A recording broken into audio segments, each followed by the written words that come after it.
Welcome back, everybody, for another deep dive. Okay, so we're diving into a story today. It kind of reads like a thriller, honestly. I'm not even exaggerating. Picture this. December 4th, 2024, outside the New York Hilton Midtown. Brian Thompson, CEO of TechVantage, is attacked. But here's the twist. The bullet casings they find, they're engraved with the words deny, depose, defender. It's like someone sending a message. Yeah, it's a bit ominous. And it's not just the engravings that make this so fascinating. The level of planning involved. Yeah. It points to a very deliberate act. This wasn't just some spur-of-the-moment thing, you know? Okay, so let's rewind a bit. For those who might not know, who is Brian Thompson? And why is he such a lightning rod? I mean, he built an empire with TechVantage, right? He did. But his path to success, it's been paved with, controversy. Controversy. Yeah. He's known for aggressively pushing for automation within TechVantage. Right. And lobbying for policies that, some would argue, favor corporate interests over workers' rights and environmental protections. So his critics see him as someone who prioritizes profit over people and the planet. But then his supporters might say, no, he's just a visionary leader pushing for progress. Exactly. That's the thing. It's what makes this whole case so compelling. It really forces us to confront these larger questions about the role of technology, the balance of power, and what kind of future we want for ourselves. Yeah, for sure. And then on top of all that, you've got the attack itself, adding a whole other layer of complexity. So what do we know about how it all went down? Well, from what we can tell, the attacker was definitely lying in wait for Thompson, had an escape route planned. They even used an electric bike to disappear into Central Park. Oh, wow. It's like something out of a movie. Almost too flick, right? It is, yeah. Yeah. What about other evidence besides the engraved bullet casings? Anything else the investigators find? They did, actually. A discarded cell phone, a water bottle, even a crumpled up candy wrapper. Just little things, but they could be important. Right. Seemingly mundane objects often hold the key. All right, well, let's talk motives then. The sources we've gathered, they present three main theories.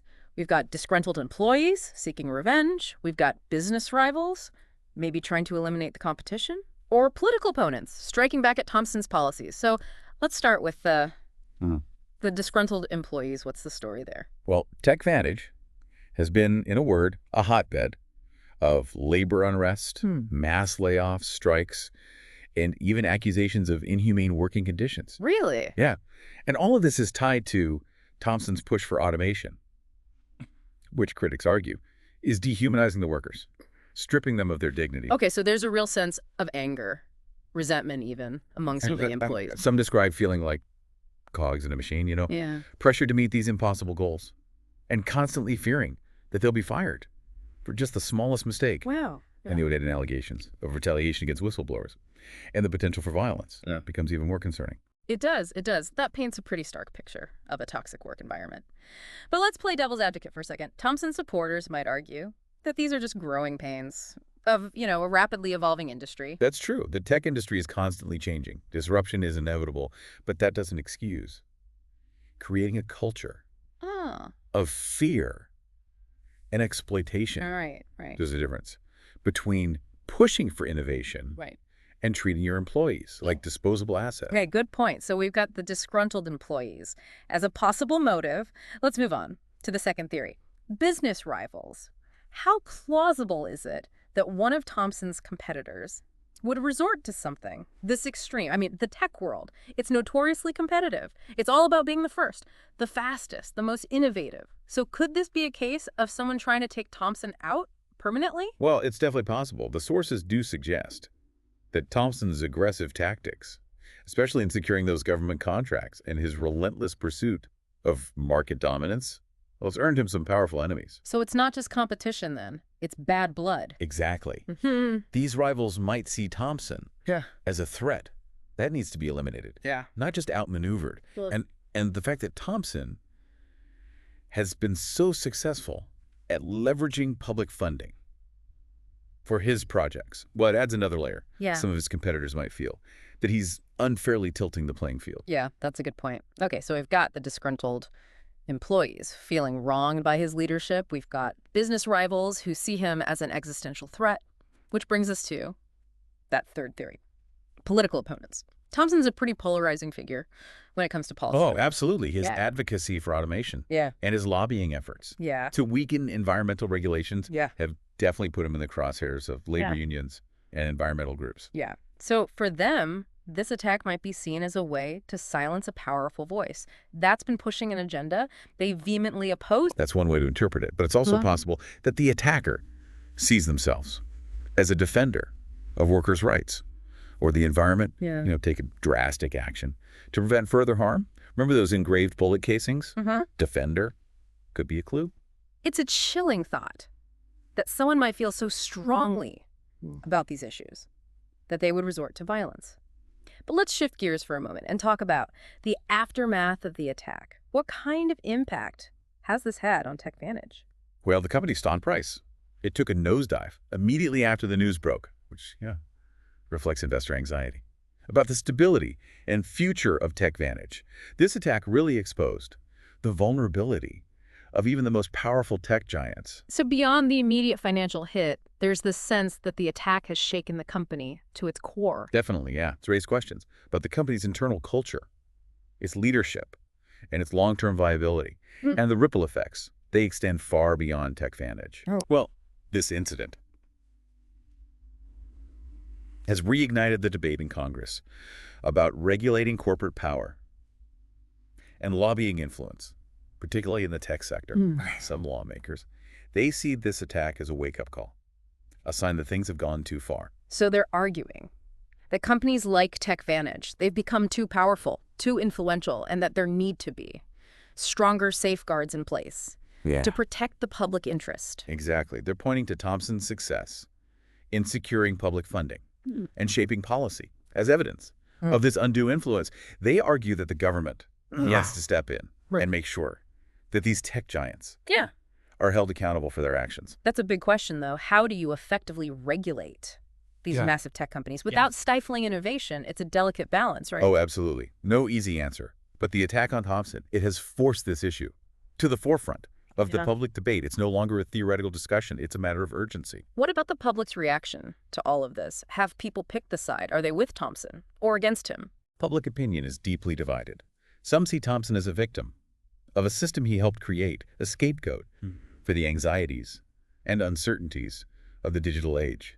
Others see him as a symbol of corporate greed and unchecked ambition, someone who finally got what he deserved. It's almost like this attack has become a Rorschach test, revealing our own hopes and fears about the future of technology. Exactly. It forces us to confront these uncomfortable questions about the role of technology in our lives, the distribution of power, and the kind of society we want to live in. We've covered a lot of ground here, but one thing keeps coming back to me. Those engraved bullet casings. Deny, depose, defender. They feel so deliberate, so symbolic. I agree. They're like a puzzle we need to solve. Yeah. Do they offer a clue to the attacker's specific motive? Or are they meant as a broader message to society? I'm leaning towards the latter. It feels like the attacker is trying to spark a conversation, challenge us to think critically about the direction we're headed in. They're saying, wake up, pay attention. The choices we make now will determine the future. And they're willing to use violence to make their point. It's a disturbing thought, but it also feels like a wake-up call. It definitely adds another layer of urgency to this whole situation. We're not just talking about a corporate scandal or a political debate. We're talking about the potential for violence to erupt as these tensions escalate. And that raises a whole other set of questions. Is this an isolated incident, or is it a harbinger of things to come? Could we see more violence as these anxieties about technology and its impact on our lives continue to grow? It's impossible to predict the future with any certainty, but this case should serve as a warning. We can't ignore these underlying tensions. We need to find a way to address them before things spiral further out of control. So where do we go from here? I mean, the investigation is ongoing. We still don't have all the answers, but we've got these three main theories about the attack, and each one points to a different aspect of this larger societal conflict. Right. The disgruntled employees, they represent the human cost of rapid technological change and the growing sense of economic insecurity. The business rivals, they embody the cutthroat competition of the tech world and the relentless pursuit of profit. And the political opponents, well, they highlight the struggle for power and control in a world where technology is increasingly intertwined with government and policy. It's a complex web, and it's hard to know That's it. where one thread ends and another begins. But I think this deep dive has given us a framework for understanding the forces at play, the choices we face, and the stakes involved. Yeah, ultimately, it's up to each of us to decide how we respond to these challenges. Do we accept the status quo, or do we demand something better? Do we resign ourselves to a future where corporate power goes unchecked, or do we fight for a more just and equitable society where everyone has the opportunity to thrive? Those are big questions, and the answers, they aren't easy. But one thing is clear. This attack on Brian Thompson isn't just a personal tragedy. It's a reflection of our collective anxieties and a call to action. We can't afford to ignore the message behind those bullet casings. Deny, depose, defender. They're a reminder that the future is being written now, and we all have a role to play in shaping it. Yeah, I mean, it's possible. Some are definitely trying to get him out of the picture. The sources suggest Thompson has stepped on a lot of toes, especially to get those government contracts. And his pursuit of just dominating the market, well, it's made him a lot of enemies. So it's not just business, it's personal. Right. There's bad blood there. Some rivals see Thompson as someone who needs to be gone, not just someone to beat in the market. Okay, so he's made enemies. Don't forget, Thompson has been so good at getting public funding for his projects. Right. Well, some competitors feel like that's not fair, that he's manipulating the system. Yeah, I can see that. So we've got the employees who feel like he's mistreating them. Then we've got the rivals who see him as a threat to their business. So that brings us to theory number 3, political opponents. Thompson's a controversial figure when it comes to policy, right? Definitely. All that talk about automation. And remember when he lobbied to weaken environmental regulations? That really put him in the spotlight. And not in a good way. Labor unions and environmental groups were not happy. So those groups, they might want to shut him up, get rid of a powerful voice, pushing an agenda they hate. That's one way to think about it. But maybe the attackers see things differently. Maybe they think they're a protector, someone defending workers, or the environment, someone taking action before it's too late. Kind of like, well, remember those bullet casings? Yeah, deny, depose, defender. Exactly. Defender might be a big clue. It's scary to think someone would be so passionate about these issues that they would turn to violence. Let's change gears a bit. Let's talk about the aftermath. What happened at TechVantage after the attack? Oh, the company definitely took a hit. Stock prices plummeted right after the news. Investors got spooked, worried about what it all meant for the stability of the company. You know, it showed even these massive tech giants aren't invincible. So more than just money, it seems like the attack shook the company. Absolutely. Raised some big questions about their culture, their leadership, whether they can even survive long term. And, you know, the impact, it goes way beyond TechVantage. How so? Well, this whole thing, it brought back the debate in Congress about regulating corporate power and the influence of lobbyists, especially in tech. I see. And for some lawmakers, this is like a wake-up call, like things are out of control. So they're saying companies like TechVantage, they've just gotten too big, too powerful, and we need better protections for the public. Exactly. And they use Thompson as an example. He's gotten public money. He's influenced policy. They say it's too much. The government needs to step in and hold these tech giants accountable. But that's a tough one, right? How do you regulate these companies without stopping innovation? Where's the balance? Yeah, that's the million-dollar question. It's not easy. Yeah. But this attack on Thompson, it made everyone pay attention. This isn't some theoretical debate anymore. This is real, and it's urgent. So what about the public? Have they chosen a side? Team Thompson or Team anti-Thompson? Oh, the public is completely split. Yeah. Some see Thompson as a victim of a system he helped build, a scapegoat for anxieties about technology. Others think he's the problem. He's greedy, ambitious. Maybe this was karma, you know? It's like this attack. It's a mirror. It shows us our own hopes and fears about technology in the future. You got it. It forces us to face the hard questions. What role does technology play? Who has the power? What kind of world do we want? We've talked about a lot, but those bullet casings that keep coming back to me. Deny, depose, defender. It feels like more than a random choice. Yeah, it's definitely symbolic. Like a code we need to crack. Right. Is it about the attacker's motive? Or a message for all of us? I think it's a message, like the attacker is trying to start a debate to get us thinking. Like they're saying, hey, wake up. This is important. Yeah. The decisions we make now matter. And they're willing to resort to violence to make their point. I mean, it's disturbing, But it's also a serious wake-up call. Yeah, it makes it all feel more urgent. We aren't just talking about business or politics. There's a real possibility of violence here, as these tensions keep rising. So this could be just the beginning, not an isolated incident. More violence could happen as people get more anxious about technology. We can't know for sure, but we should be careful. We need to address these underlying issues before things get even worse. So what now? The investigation isn't over. We're still piecing things together. We have these three theories, each telling a different part of the story. The disgruntled employees show us the human side of all this, the cost of progress, people feeling left behind. And the rivals? Well, they represent the dark side of business. Ruthless competition, chasing profits. Then there's a political angle. Right, that highlights the battle for control.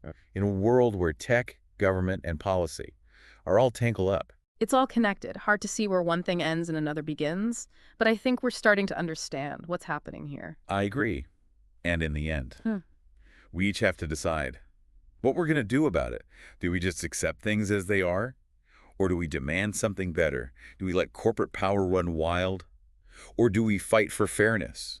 A world where everyone has a chance to thrive. Big questions. Definitely.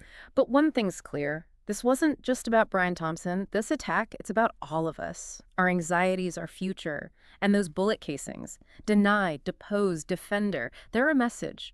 A reminder that the future is being shaped right now. And we're all a part of it. It feels like we've just been peeling back layers of this story, and it gets more complicated the deeper we go. I mean, there's the attack, those strange bullet casings, and the whole debate about technology.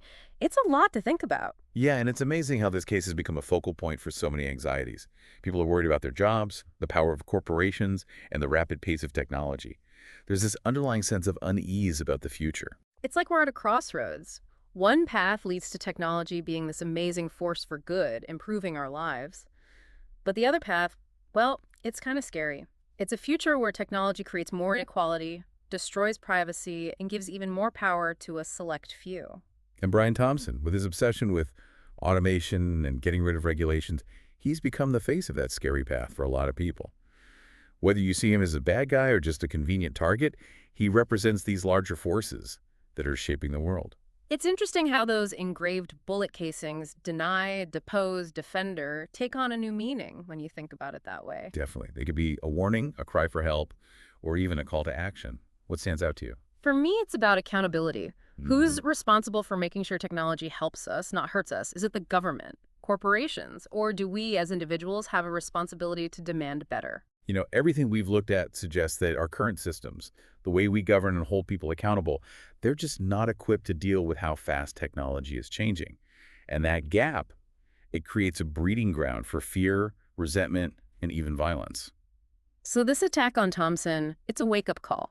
It's a warning that we can't just sit back and watch this happen. Right. We need to be part of these conversations, challenge the way things are, and demand that technology benefits everyone, not just a few. And it's not about being anti-technology. It's not about rejecting progress. It's about shaping the future we want, a future that's fair, sustainable, and humane. And that starts with asking tough questions, demanding transparency, and holding those in power accountable for their actions.